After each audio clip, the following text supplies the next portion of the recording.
Thank you very much for coming. Welcome to the Senate House and to this new installment in our series, Thinking Ibero-America. My name is Ignacio Peiró, and I'm the director of the Instituto Cervantes in London.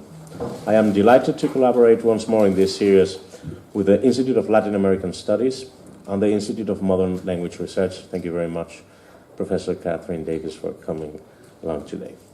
Thinking Ibero-America invites personalities from that vast cultural region to share and discuss their visions about the most varied fields of human knowledge. This evening, our guest is the popular Chilean singer, MC, lyricist, and rap composer Ana Tijoux. Bienvenida. Muchas gracias. Thank you. She's also a feminist and a political activist. Her songs denounce the failings of society, especially abuse against women. She argues for women's rights and attacks all forms of gender-based violence, although in her new project, Ana has also made a change in sound and style, exploring a more intimate side as well. To share this conversation, we have once more with us the critic and translator Juan Toledo, in a new collaboration with his cultural project El Ojo de la Cultura Hispanoamericana, with which we are running a literature series you might be interested in, called Authors in Search of a Reader. Our last talk on this series last month was dedicated to the sadly missed Chilean poet Nicanor Parra, and our next one will be on May 31st, and the honored author will be the Peruvian poet César Vallejo. You are invited to join us in Instituto Cervantes. I thank you all for your attendance and wish you all a very pleasant and inspiring evening with Ana Juan. Thank you very much.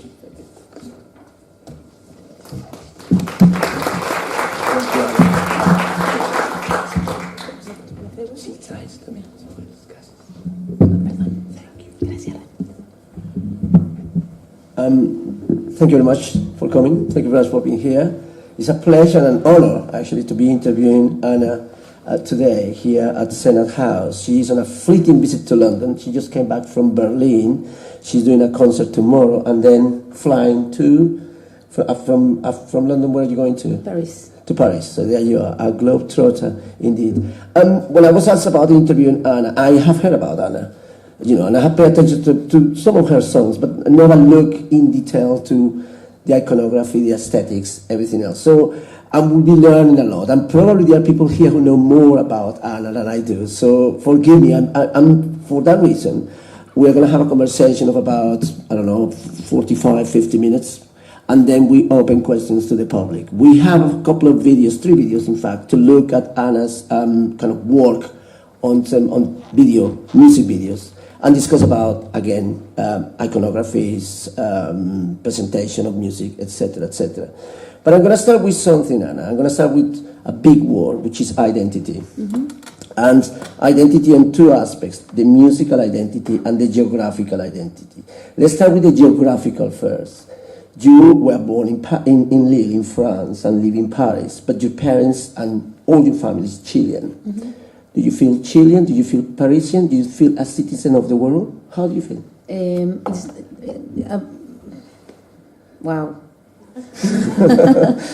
Well, I think when I was born, like, in some way, sometimes I was feeling French, sometimes at all. Sometimes I was feeling very Chilean, but I never went to Chile, so it was very contradictory. Mm-hmm. And so with time, perhaps, like, I don't know if I could say, like, in a conscious way, like, I feel Chilean or I feel French or I feel citizen. I think more I travel, more I feel from everywhere. I think every travel that I make, I take a piece of that land to my home. Like, I think we are the result of the multiplicity of traveling, and every travel learned to you something, even details, food, the perspective, the way of a vision, the smell of the streets. I think this kind of details, like, you put in a box, and all that for me represent one weird country, which is the world, in some way. Indeed. No, it's something that permeates through your music too. And musically speaking, you are defined as a hip-hop artist and as a rapper. But if once listen to your music has changed quite a bit, and it has many variation. Do you consider yourself a hip hop artist? Do you think that that's something that limits your perspective or the perspective of somebody who's coming new to your music? Or do you feel just as a musician as a whole? I mean? I feel more than a musician, a rapper, I feel really I am a loop. A loop. I think as a loop, and I will say this, I think my house of the music is hip hop. And in this house I've got a plenty of room and I've got a garden. So sometimes I need to go out from my house and go and run away, and then I come back to home, so I'm hip hop once again, and then I come back. So I always come back to hip hop in some way, because I've got a lot of friends that make like more classical music or traditional music, and they get a very different way of arriving of music than me. So that has been more traditional or make like the conservatory or whatever. And my way of arriving to the music is very, very, very different. So I think the way that I build music, even if it's not hip hop, is in a very hip hop way. I'm thinking a loop all the time. Like, can we repeat that? Can you repeat that? Can you repeat that? Like, and that for me is hip hop. You know, it's like a sample. Yeah. So I more than hip hop, I think I've got a sample in my head. Okay, and hip hop. Do you think that because of your background, your parents were in prison by Pinochet, they have to leave their country, and they went to France. You were born in Lille, and then they moved to Paris. So you were brought up, and your mother is a famous sociologist too. Is a renowned sociologist in Chile. So do you think that the background that you had, and probably the discussions that you have at home, make you that political background, that political sort of substance that totally informs your songs? Yes, totally. Yes. 100%. Yes, I think like all the construction, all the conversation at home, all the vision, the internationalist way of the vision of my parents built my own eyes. Even, and sometimes when not agree with the three of us. I love the discussion because. So my mother, she's a sociologist, and my father is a scientist, political scientist. Okay, wow. So it's interesting because my mother, she's Marxist, and my father is Marxist-Trotskista, and me, I don't know. So like the conversation are super funny and big battles of political, and sometimes we're not agreed to each other, and that's what I love about home. Like we get different vision, perspectives sometimes, and yes, I will say like all the education that I had, like even if it was very emotional, with a lot of emotion, like people make a lot of difference between politics and emotion, and I think to be un ser, how you say, a being, a human being, a human being, political is a emotional political, emotional person. No? So yes, I will say that all this background built everything that I am right now. Yeah, and it's quite interesting to talk about the whole thing about emotion, because although your work has an intellectual and political background, I think what is much stronger than anything else is the emotion. I think emotion comes before the politics. Would you say that? I think that emotion is political. I think it's weird what I'm saying, but I think the first relationship in a couple is a political relationship. Is where you get to apply. Love is that's what I'm saying, like love in the biggest concept of love. I mean, like not only love in a couple, love with your kids, love with your friends, love with your colleagues at work is a political and a love relationship. Is everything that I can talk right now can be shit. Can I say shit here in this place? You can. I see these two guys, I'm so afraid, like shit. Yeah. So, but I think that's where you get to apply like everything that you say and you feel, basically. Yeah. So I will say, yes, for me, emotion is de la par. In the same. Hand in hand. Exacto. Hand in hand, muy bien. For me. Now, in terms of the music that your parents gave you, what kind of music did they listen? Wow. At home? What kind of music were you exposed to at home as a family of exiles from Chile, living in Paris? Yes, I will say that it was very like different. My mother always listened a lot of jazz. Jazz? A lot. Okay. Then you got all this background of Latin American music, Daniel Biglietti, Loli Mareño from Daniel Biglietti, Uruguay, Loli Mareño, Atahualpa Yupanqui from Argentina, Silvio Rodríguez de Cuba, Pablo Milanés. So, I was going to talk about that. I was going to ask you about the influence of La Canción Protesta, the political songs of Latin America of the 70s. Violeta Parra, Víctor Jara, and many other artists. Were you exposed to those there at home when you were a child? Yes, totally. I think that this music has been like was my teacher of history, my teacher of. That was my connection with Latin America, and so because I was not there, so it was like I think they built a map of what I thought that was Latin America. Yeah. They make me an unconsciousness about Latin America. Yeah. Un inconsciente. Yeah. They make you an imagined Latin America. Un imaginario, yes. Yeah, un imaginario latinoamericano, yes, indeed. And tell me about the 80s, because you are in France, and then you travel to Chile when you're a teenager, 14, 15 years old. When did you travel to Chile for the first time? No, first time I got 6. You were 6? Ah, okay, fine. And then you went back again when you were 14, 15? Yes. And in the 80s, how often did you were in Chile when you were a teenager? As a teenager? I came back when I was teenager, and then I stayed in Chile as a teenager. As a teenager? Yes. Okay. So how old were you when you decided to stay in Chile? I didn't decide. They decided for me. Oh, they decided for you. Okay. So how old were you? Huh? How old? 14. So what I'm trying to establish here is about when does the reinvention as a person, because there must be a moment in you that you decide, okay, I can be an artist, I can rap, I can do this, I can make a living out of this, and I want to dedicate my life to this. When does it happen? Later, much later. I think you talk about reinvention, and I think to come back to Chile as a teenager was very hard, like trying to understand what was Chile, what was this strange country, so weird for me, like the geographic of Chile, like the mountain, Los Andes, the north, the desert, then the south. It was like, wow, what is this? Like, I was really trying to understand, and in some way, part of me died at that moment, and that's where the reinvention began. That's interesting what you said, and that I didn't understand at that time, but I think I had to kill all my imaginario at the same time, because it's an imaginario. From the idea that you had to the reality that you were confronting. You got this idealist vision, and then it was like, and you're confronted to the realness, and then you confront to the beauty of the realness also. But you understand that with time is a very good friend of process, no? So I began to rap later, much more later, and when I was 18 years old, I think. Okay. And your grandparents, in which part of Chile? Santiago. In Santiago, so in the capital? Yes, in the capital, yes. Right. Now, when you start to rap, the first thing that you went to a famous band called Makiza. Tell us about that. How did it happen? Because you stayed with Makiza for almost 10 years, and there was a comeback with the band. So it's an important part of your musical formation. Yes. Tell us about that. Makiza was an accident. It was an accident? I think it was an accident, but a beautiful accident. Okay. Como a mistake, a beautiful mistake. A beautiful mistake, indeed. Yeah.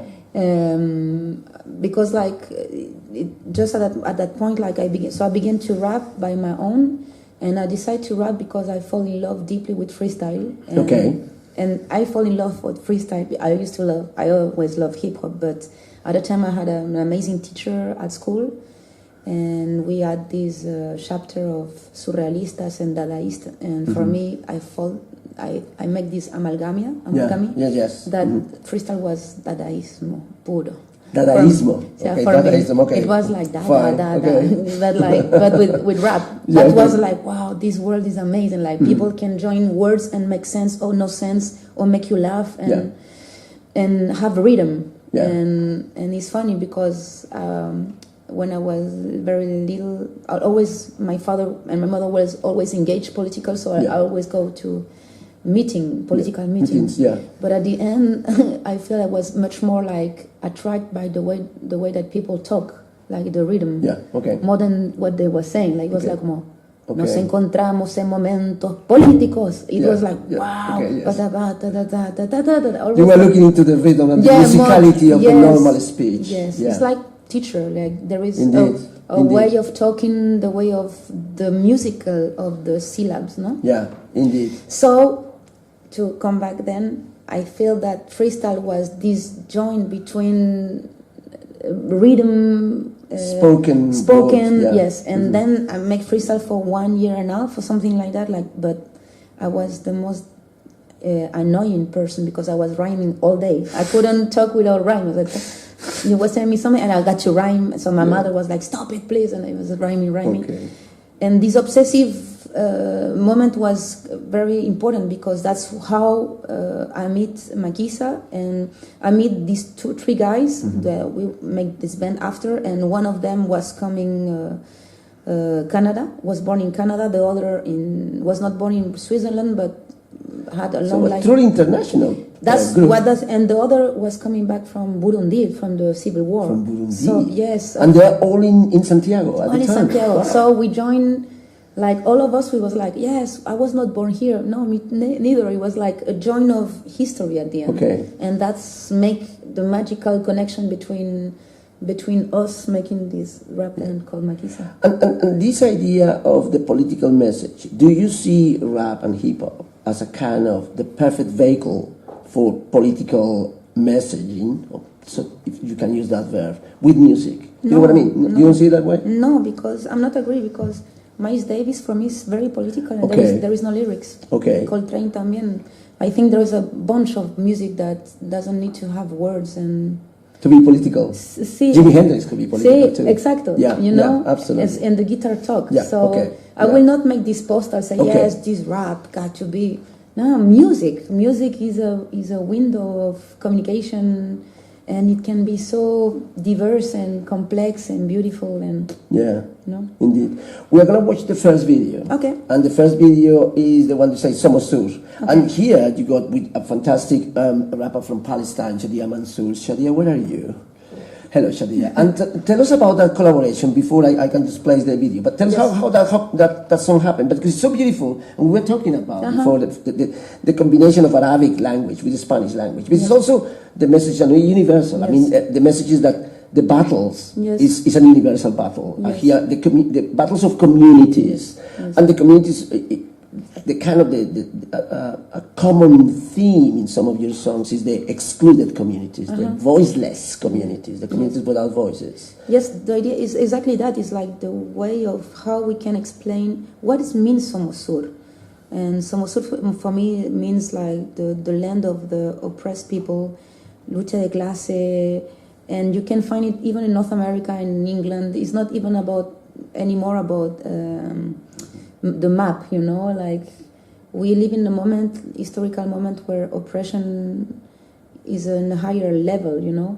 So when we made the song, for me it was very natural. I think that the best way also to explain about occupation and was always with the fight of Palestinian brothers and sisters. So como I had the chance to listen Shadia music, and it was very simple. I write to her as a fan, like, I love your music, you're fantastic. And then we make the connection, and we made the connection by internet, basically. Yeah, okay. And without knowing to each other, and then we say, come to Chile to shoot the video. I say, yeah, let's go. And I was a little bit afraid because I didn't know. Yeah. Sometimes you have a perspective or this... Yeah.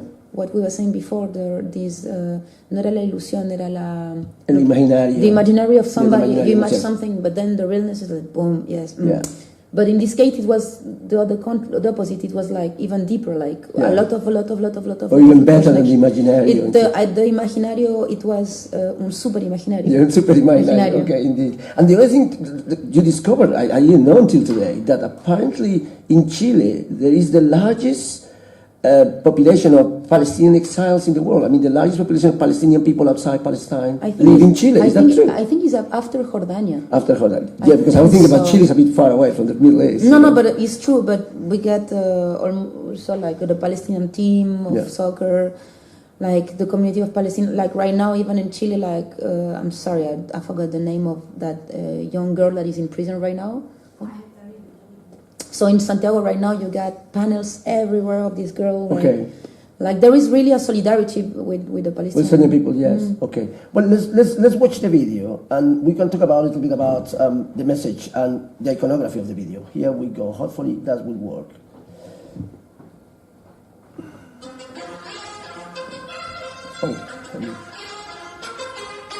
Tú nos dices que debemos sentarnos, pero las ideas solo pueden levantarnos, caminar, correr, no rendirse ni retroceder.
Excellent. What I wanted to talk to you about with this video in general is about this idea of the community, and the idea of the community as a sort of kind of resilient organism, as a positive sort of kind of outcome of difficult times, or the possibility of the community coming together to overcome problems. I got the impression when I listened to your music and watched your videos, is that fundamentally you're an optimistic.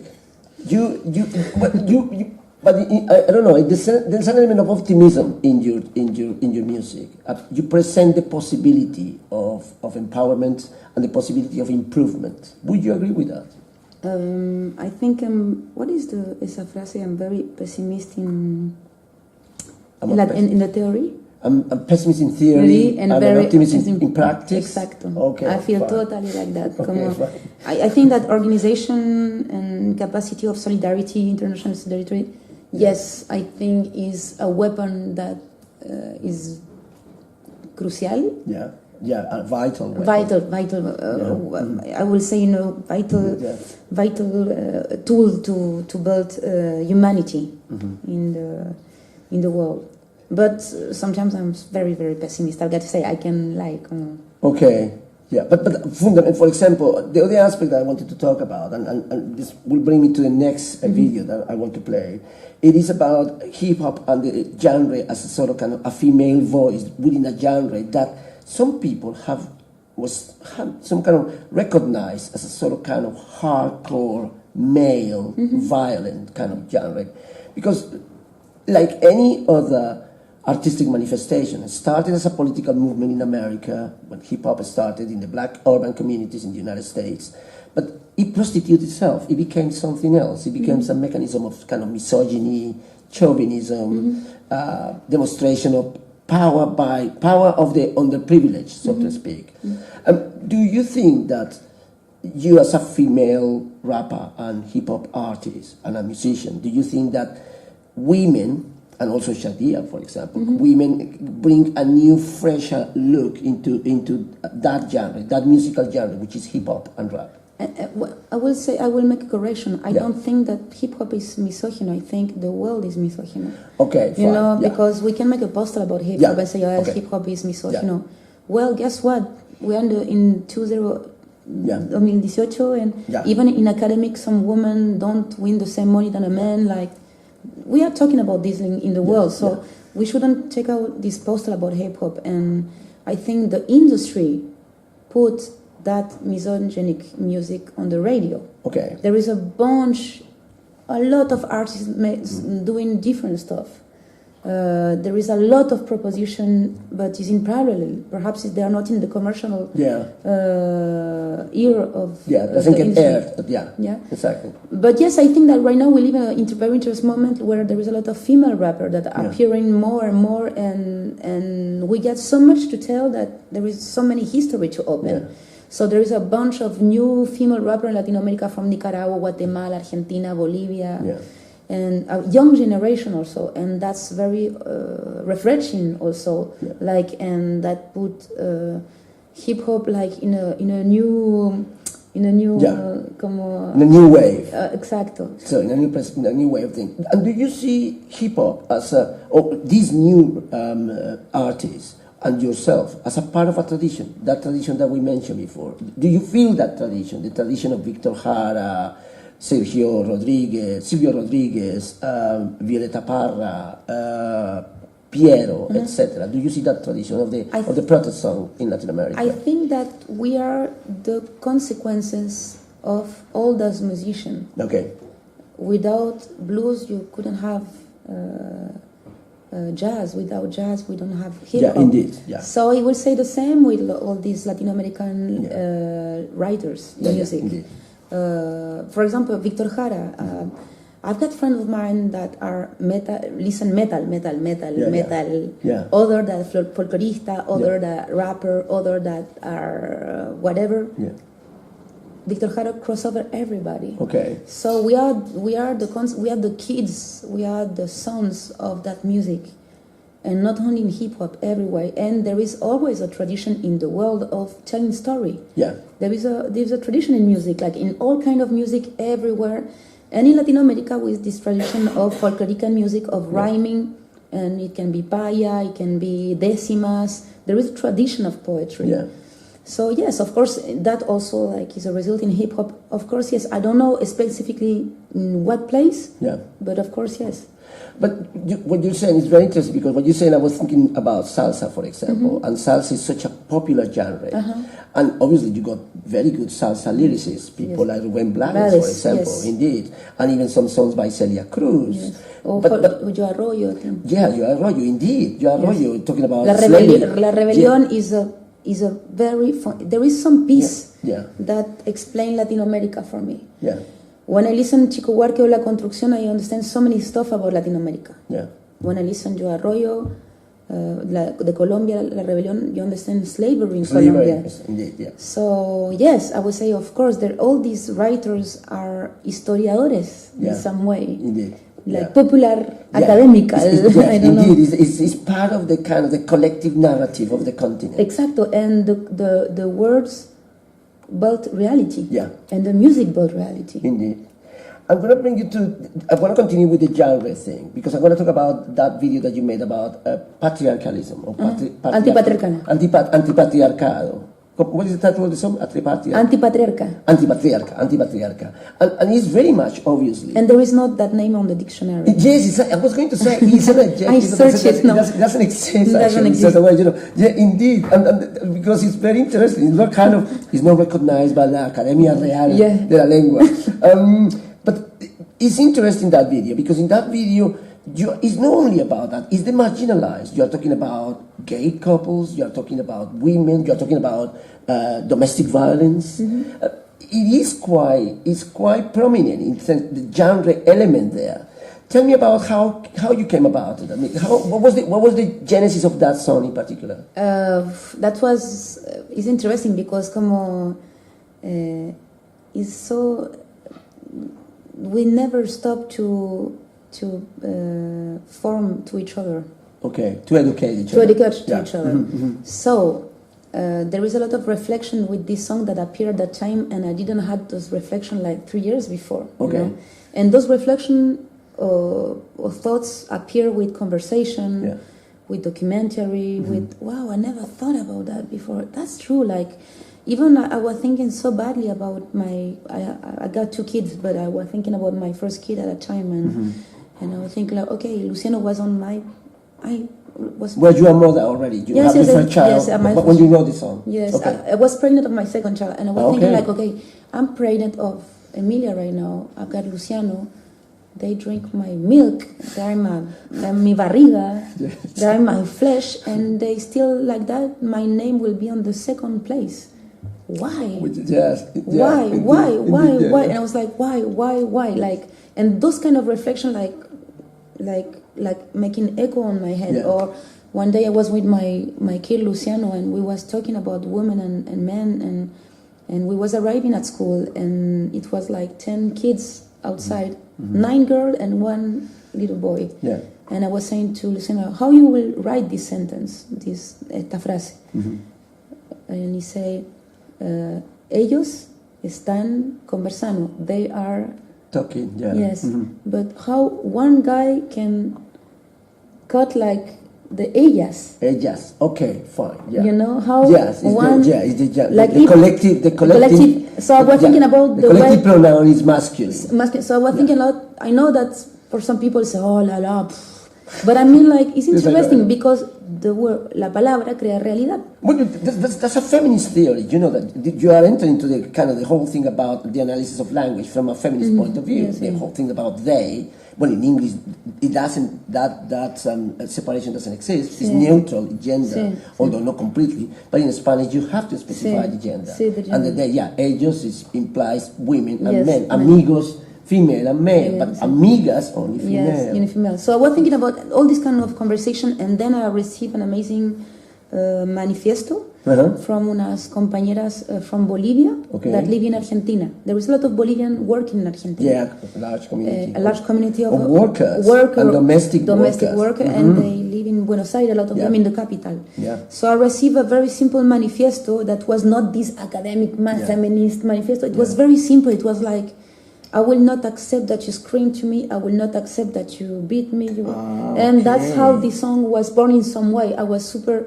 That's why I always say so it's not necessarily domestic violence, but the exploitation of domestic servants. All kind of exploitation. All kind of exploitation. Yeah. Okay. So that's the way.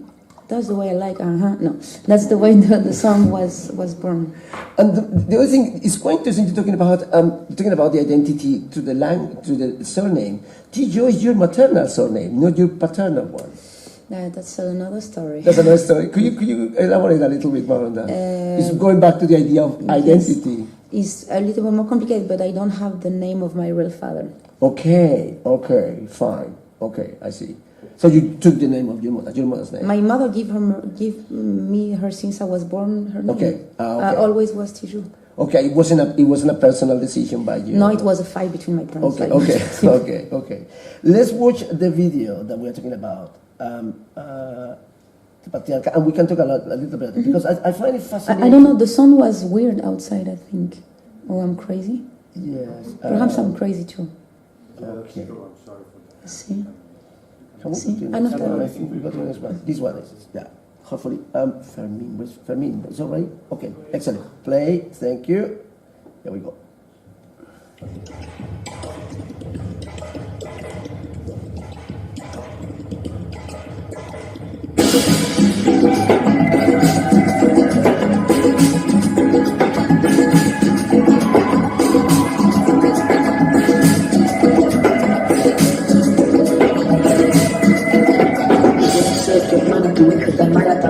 Valentina, yo puedo ser tu gran amiga, que soy tu compañera de vida. Yo puedo ser tu gran aliada, la que aconseja y la campaña. Yo puedo ser cualquiera de todos, depende de cómo tú me acuerdas. Pero no voy a ser la que te trae ese toque en mi cuerpo. Me toque fácil, yo necesito de tu cuerpo como quiero y donde quiero. Independiente yo no soy, independiente yo sí.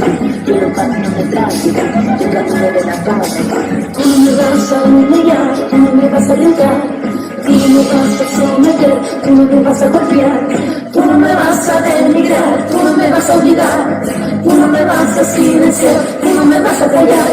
No sumisa ni obediente, mujer fuerte, insurgente, independiente y valiente, romper la cadena de lo indiferente. No pasiva ni oprimida, mujer linda que malgrida, una ciudadana de autonomía, antipatriarca y alegría.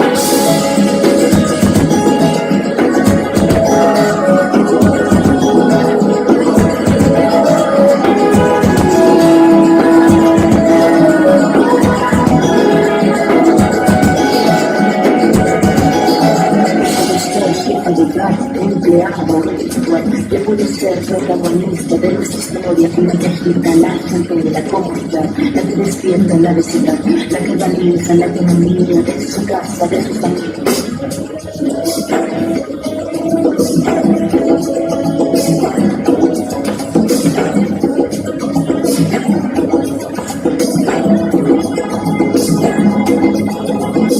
Tú no me vas a humillar, tú no me vas a gritar, tú no me vas a someter, tú no me vas a golpear, tú no me vas a denigrar, tú no me vas a obligar, tú no me vas a silenciar, tú no me vas a callar. No sumisa ni obediente, mujer fuerte, insurgente, independiente y valiente, romper la cadena de lo indiferente. No pasiva ni oprimida, mujer linda que da vida, una ciudadana de autonomía, antipatriarca y alegría.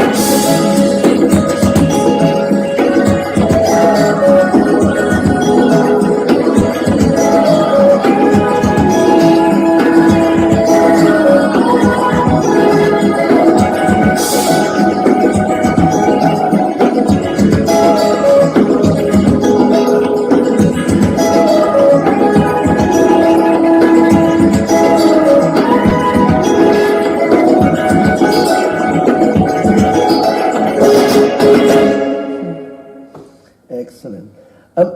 I like the way that you said it came from a kind of manifesto that you received from these women working in Argentina, these Bolivian women, because the song feels like a manifesto. Does it feel like a manifesto to you? Yes. That direction, like, no me vas a humillar, no me vas a denigrar.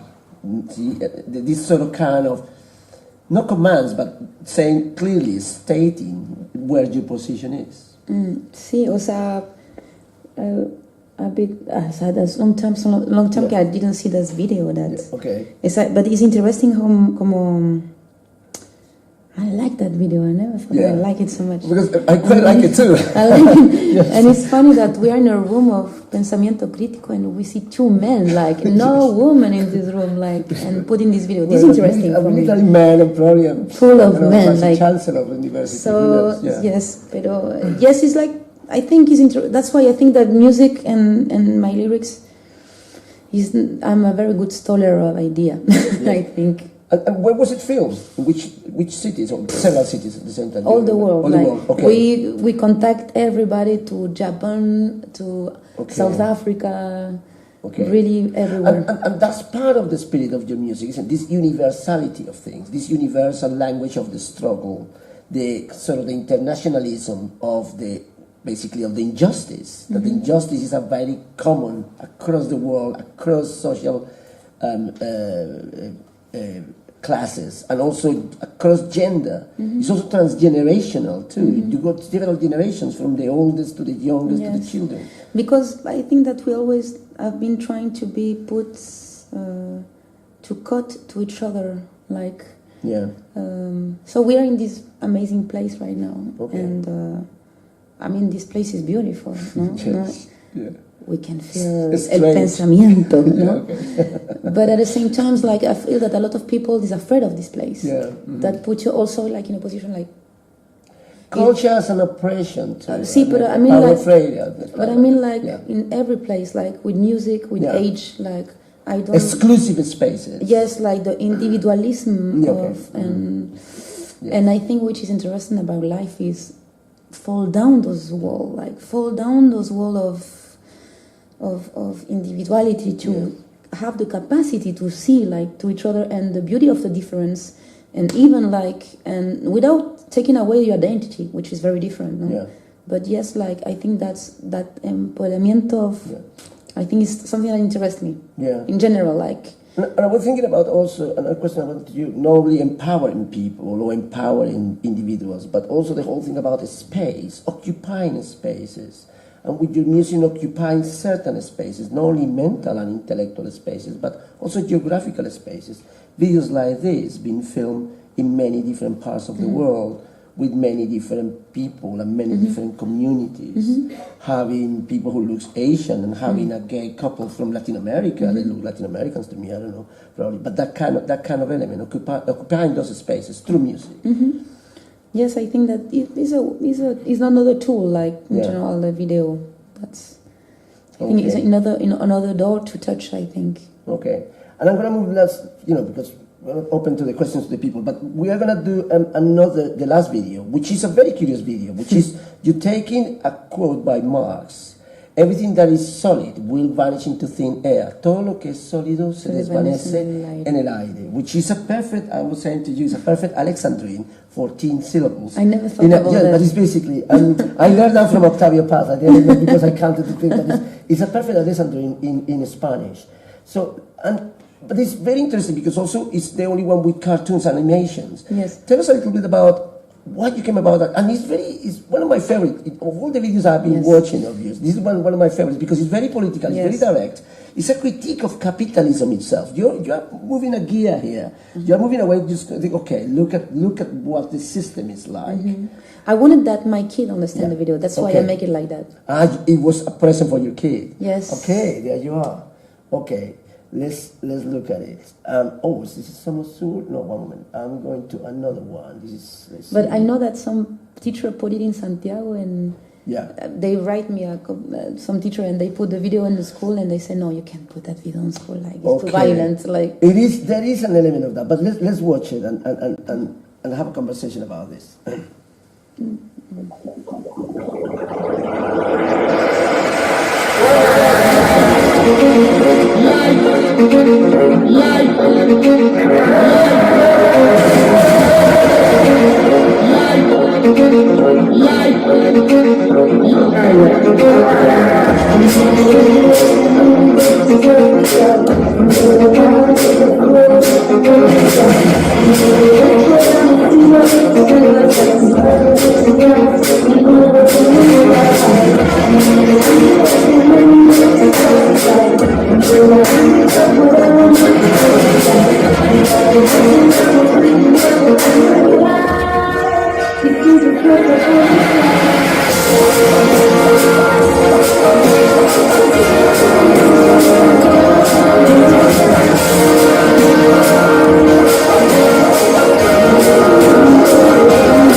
Actually, what I like about this video, is that there are two narratives: what you are singing, but also the visuals. And there's an element of, for example, ecology, the new sort of kind of the new environmental movement, etc., which is something that you don't see much in music actually, and you don't see much anywhere else. I mean, even in literature, you don't see that much.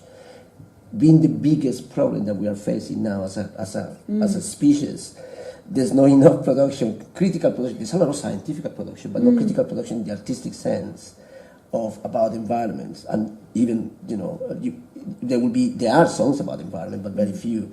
Poets have been more conscious about that than novelists. But there's an element of that too. But it's also the narrative of what you are singing, which is about capitalist system. And also the title, as I said, taking directly a quote by Marx. So it's very interesting, that dichotomy.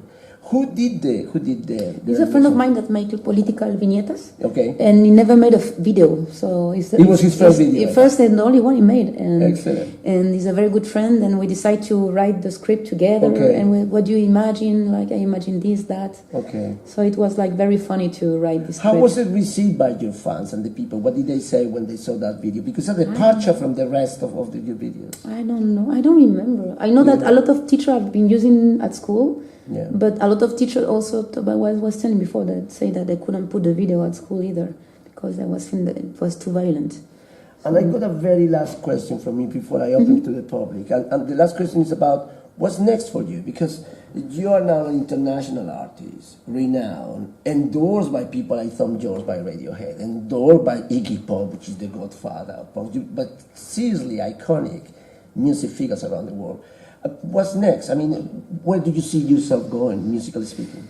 I don't know. You don't know? I really don't know. I don't know because I part of me wants to know and the other don't want to know at all. Like, I think there is, I don't know, I really don't. I never thought like I could be in this kind of room like a couple of years ago. So I don't know. Okay, I see. I don't know. And so, this business of being a mother and being an artist, an international artist, how difficult is it? It's difficult as any worker mother. Like, it's not different from any other work. Yeah. It's interesting. Like, I do theatrics with my work and my kids. Okay. Do you live? Where do you live at the moment? In Chile. You live in Chile. Okay. And your kids are in Chile at the moment? In Chile. Okay. Excellent. And what's next? I mean, in terms of performances, you are performing tomorrow here in London. In London, yes. In Jazz Café? Yes, in Jazz Café, yes. And after London, are you performing anywhere else? I finished the tour. You finished the tour? Yes. Your parents are living in Chile, or your parents are living in Chile? In Chile. So everybody's back in Chile? Everybody's in Chile right now. And who is left in France? Just friends? I've got two sisters in France. Oh, sister in France. Okay. Well, that's all from me. So what I want to do is just to open questions to anybody who has a question. And probably what we will do, Fermin, if you don't mind, is because we are recording this. This will be podcast. So the idea is that please speak to the microphone, but please feel free to make questions to Ana Tijoux, please. Oh, good. Hello, Ana. Could you tell us a little bit about your influences at the time of composing your music and singing and all that? My musical influence? Yeah. Who has influenced you the most? There are too many musicians, amazing. I'm fan of so many musicians. I'm groupie of too many. It depends on my mood. Sometimes I'm very Miles Davis, and then I'm super Public Enemy, and then I'm super Nina Simone, and then I'm super Fela Kuti. So I don't have a pattern of influence, to be honest, I think. And do you get inspiration sometimes from Latin American literature as well? Yes, I mean, like, I feel I'm very slow to read sometimes, like, and sometimes I'm reading 5 books at the same time, and I'm stuck in one chapter, and I fall in love with one chapter, and I need to read once again as a loop. I'm a sample, so I read even as a loop, and then I'm staying stuck, and I say, wow, and think. That's why I'm thinking. I feel I'm slow. I've got friends that eat book, literally, they eat book, and I'm like, too much, like, okay, and then I need to come back to this chapter. Once again I go to old book, but I'm very chaotic at the moment when I'm reading. I have a question concerning your concert tomorrow. Yes. And the album you are presenting, which is, I read it's quite different, isn't it? It's Yes. not rap anymore? No. What are you doing now and why? Why did you change from rap to this kind of more romantic music I read? Yes. Well, but my question will be, why not? Like, it's funny because all the time I say, why you not rapping this project? Why I should rapping? Like, why not? Como, it was natural. Like, this project was born, which name is Roja y Negro, is a parallel project. And it was born on touring, like boring, very boring, like in airport. And we had some dead time, like waiting in the airport, waiting for the key of the hotel, waiting for the play, waiting. And during that wait, like, we begin to take the guitar and begin to compose and retake music that we love. And so we make a mixture between own composition and also music that we love, and we enjoy it. And it's the beauty of the boring that give birth to these projects. Do you compose with a guitar? I don't compose with I'm a terrible guitarist. I try, but there is a lot of songs that I've made like with 3 notes, but I'm good, like, I'm thinking as a loop. So I put one note and I loop on one note, and then the other put all the arrangements. So that's happened also, like, they play much, much, much better than me.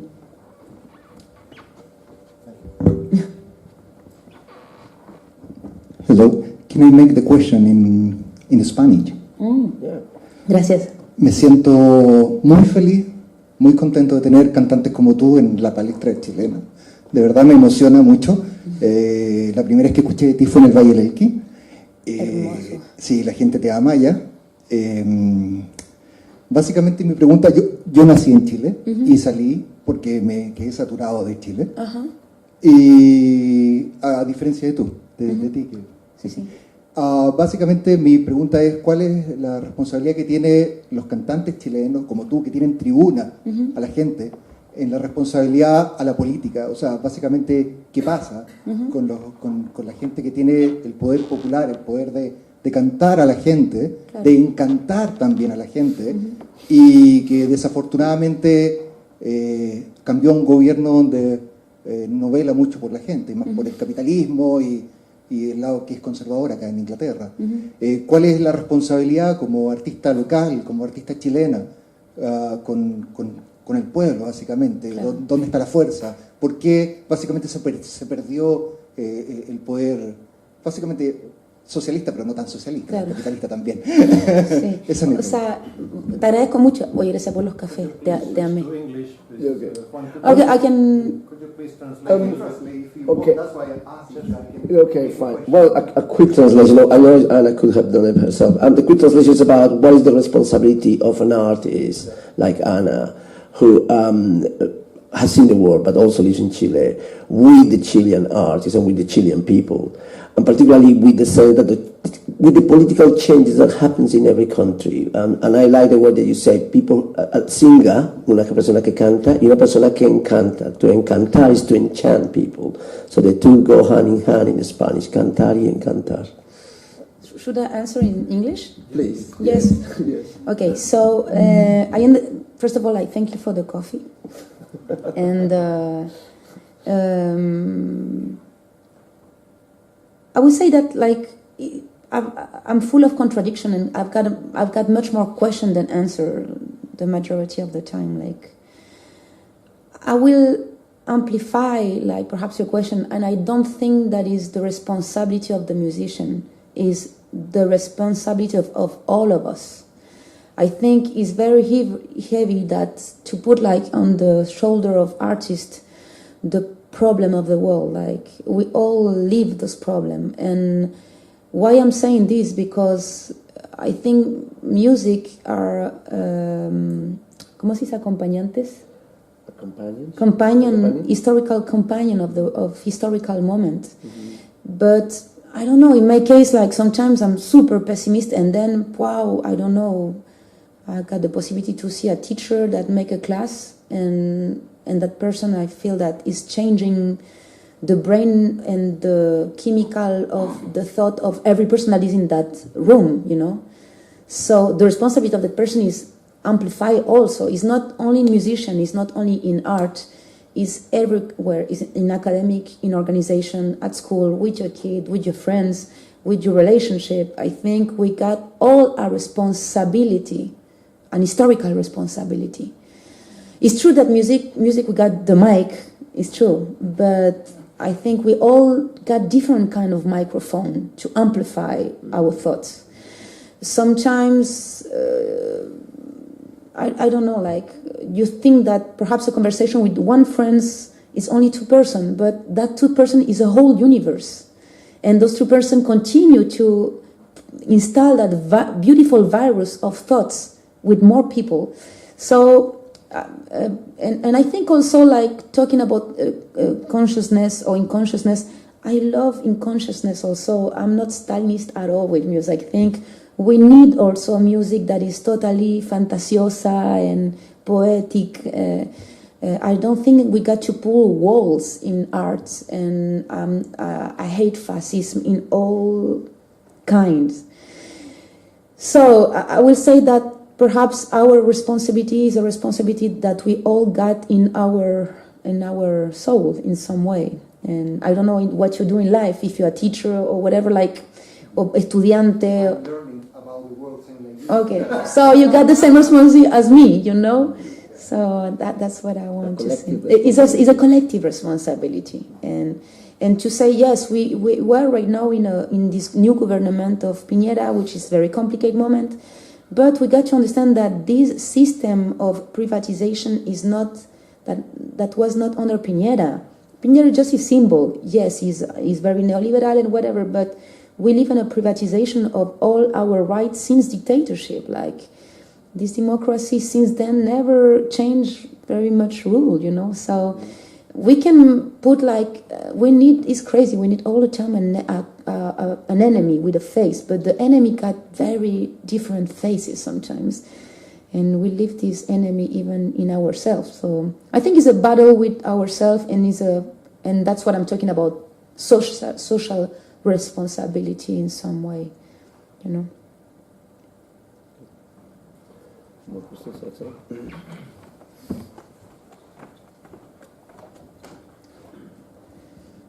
Well, thank you for this fascinating talk. I just wanted to ask you something. As an artist myself, I want to ask you, what do you expect, or what would be the ideal response you expect from people when they are confronted with what you do as an artist? I mean, are you waiting? Do you want them to just enjoy your art? I'm using the word just, like, in a very broad way, because for me, your videos are beautiful from an aesthetic point of view. But do you want people to enjoy only that part, the entire part, or only just, for example, just the words without the music? What do you expect from people? I think it's very hard, like, to have an honest perspective about myself, because we are very narcissist also, and we are full of egocentrism, and we are fighting with our ego constantly. It will be, I think, it's part of our nature to fight with your nature. ¿Se entiende, no? Como, Yeah. Mm-hmm. So it's very hard for me to understand sometimes what I want with it. Like, sometimes I enjoy my own singing. Sometimes I think what I'm doing, like, I should do something else. Like, I'm the worst in this. Like, there is a bunch of questions that appear. But the best way perhaps that I can answer this, like, I'm so grateful all the time about all these artists that influence me. And I think there is una, ¿cómo se dice? Cadena alimenticia? Food chain. Food chain. Yeah. Perfect food chain of artists. And perhaps what make me very happy is when somebody say, yes, I make my own Antipatriarca song in my own words, and you say, go, well, like, and perhaps in my own way I make a new version of La Rebelión of Joe Arroyo in my own words, you know. So I think we all touch to each other all the time. We are all connect, like, creatively, and is an orgasmic multitudinaria connection, I think, in art. When somebody touch you, and because you recognize yourself in la obra, ¿cómo se dice la obra? In the I don't know, in the when you work? In the work of another. I recognize myself in so many pieces of other artists. And sometimes I feel jealous and they say, so perfect, I couldn't do it better. So, all that, I don't know if I really answer your question. Pero sí, yeah. Gracias. Two more questions. Hi. Hola. Hola. I wanted to ask about your representation of women and your feminism and your images, your songs. They're so powerful, and thank you for that because they're really inspiring. And I think it's interesting that we've heard a lot of male voices in the room this evening. So I felt I needed to ask if you could say a bit more about your representation of women, your feminism. Do you feel positive about the direction that feminism is going in and women's equality? You know, like Juan said, your songs, the images are quite positive and, you know, empowering. So maybe you could say a bit more about that. Yes, perhaps I do a positive video because I'm very pessimist. I'm joking. I think we are in a very interesting moment right now where everything is under question. There is a bunch of questions like opening, a lot of march, a lot of, even like this Hollywood stuff that is very trendy and whatever, commercial, but even that is interesting. Even that, like, perhaps it's very progressive what I'm saying right now, but I think it helped in some way that everybody say, wow, that is true what happened, like, with this, that. So there is a wall of fear that are falling down slowly. And I think that the best example right for me in my life is like in the school of my kid, there is committees of feminism and young girl that got 14, 15 years old. When I was at school, I never had that, you know. And even my kid that got 13 talk about feminism, and the student in his class. So I think there is a discussion right now that is opening, you know, and is opening, and I hope that this conversation will continue opening. That's what I think is positive. Which is very sad is like the quantity of murder is not falling down, it's continue. So there is a very bipolar moment in the world. We continue to live in a moment of violence, violation, whatever, continue. So, and at the same time, tercera patita, like we say that in Chilean, say de la tercera pata, but there is no translation. It's like, it's very sad to see how a mall or whatever, I don't know, any transnational market can put in your bag to buy food, like I'm a feminist and I buy feminist food. Yeah. So that's buy into it and buy the concept. So I'm living with this true emotional moment. Like sometimes, like no, are you joking? Like no, and then I'm saying yes. Like that's what I'm saying. Sometimes I feel very like pessimist, and sometimes very optimistic. And it's like the values of emotional, you know, like in I'm living the Wall Street of emotion, like ting ting ting ting. Yes, today I feel super pessimist. No, today ting ting ting ting optimist. Like, and is la bipolaridad of this high moment of the history.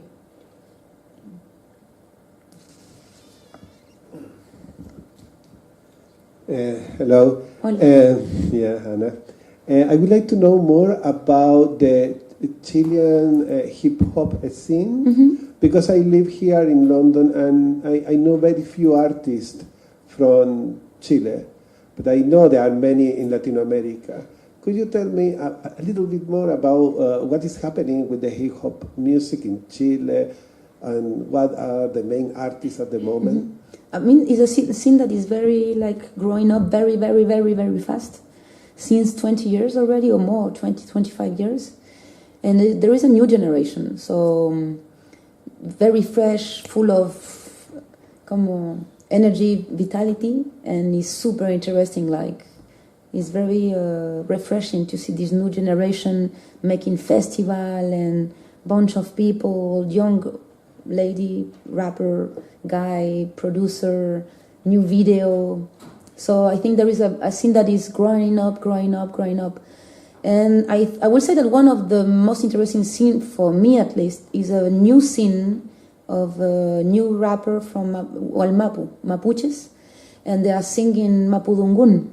And I think for me it's the most interesting because I feel that I say, well, I'm not Mapuche, like I feel an envy, but it's a health envy in some way, and they come with some force, strength that is super, super deep and amazing. I would say that is the most interesting singer right now.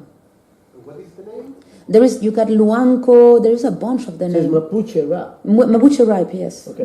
And they are mixing and they are dressing as Mapuche and they make the video in the south, and that I think is for me at least is the most interesting scene right now in hip hop. For those who don't know, Mapuche is the indigenous inhabitants of Chile, in case that some of you don't know. Anyway. Mm-hmm. There's another question.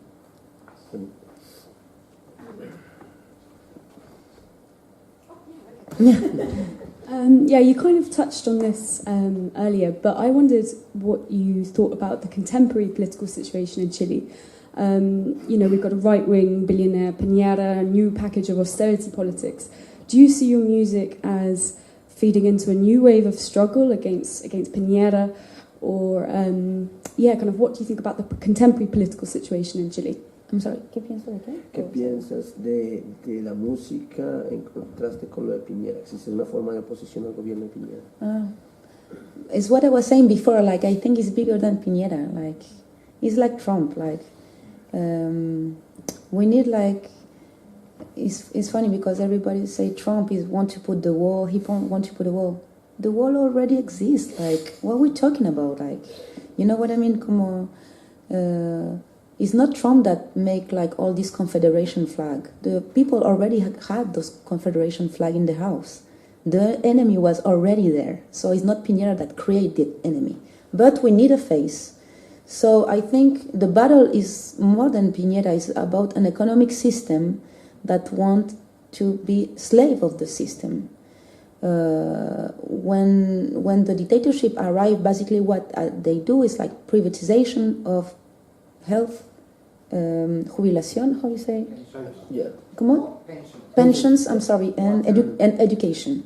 So there's 3 topics that talk about la vida digna of a country, no? To have a good education, good health, and to be old with dignity. Yeah. With dignity. And all that englobe about dignity and humanity. So I would say the battle is for humanity. Whatever is the government is for humanity of our society and our world. I was saying that in that sense, I believe we have a last question. Yeah.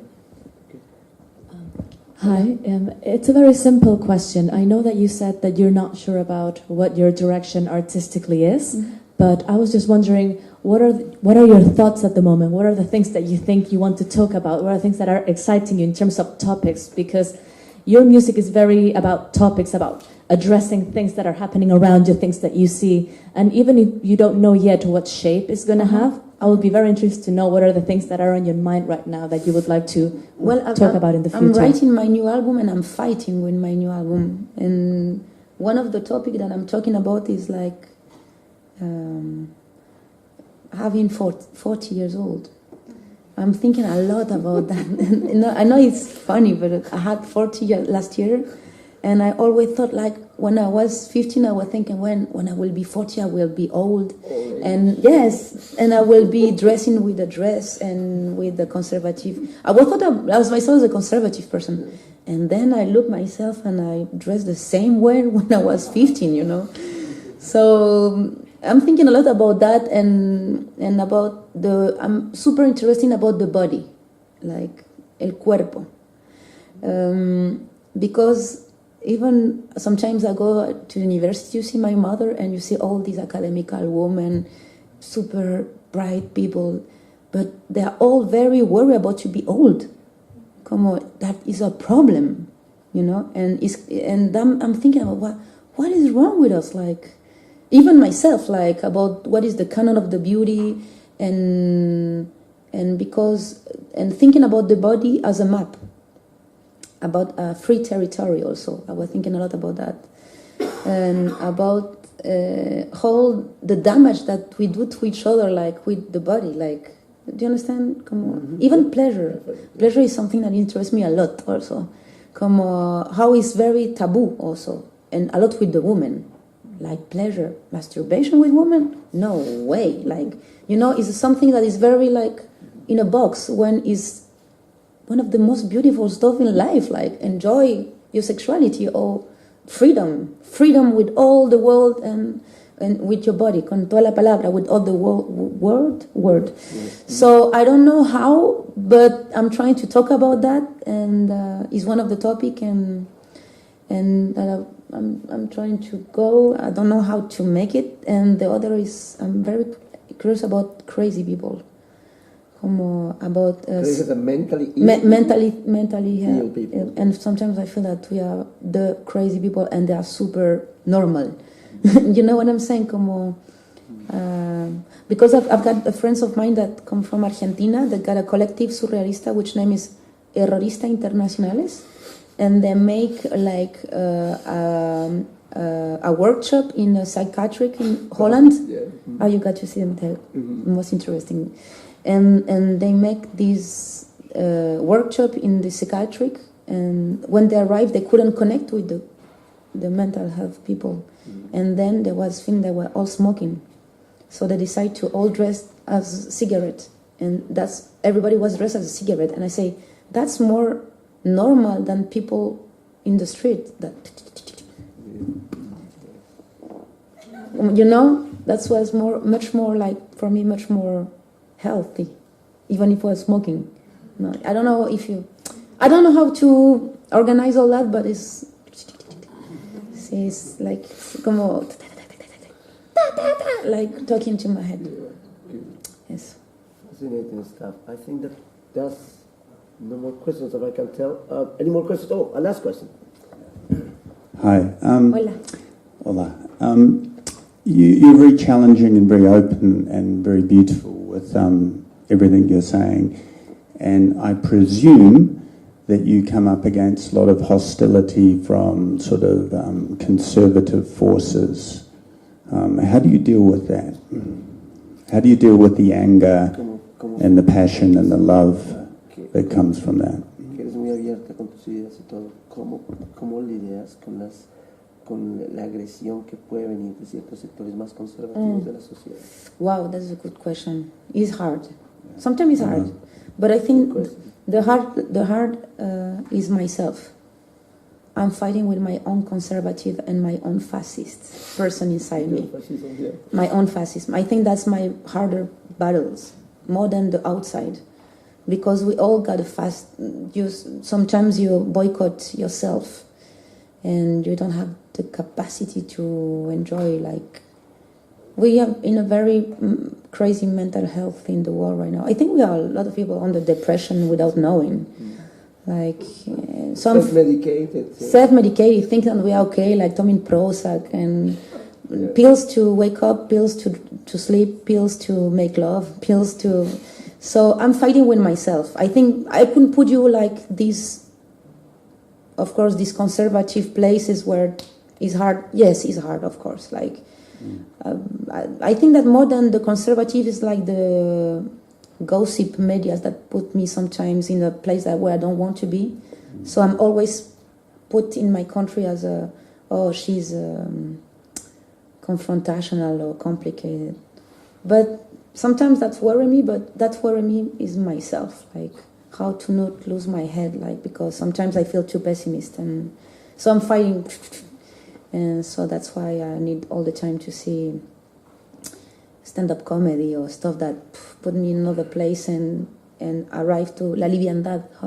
¿Cómo se pone eso? The lightness. La liviandad is lightness. Yeah. Plumavit.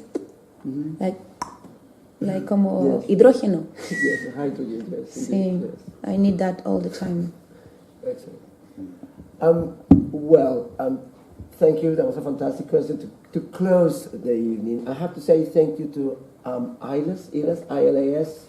I have to say thank you to the head of the cultural program at the Instituto Cervantes, Francesc Puertolas, his director, Ignacio Peiro, and please put your hands together for the wonderful, beautiful, and uplifting, in spite of her renowned pessimism, Ana Tijoux. Thank you very much. Gracias. Gracias. Gracias, Rey. Hay un placer.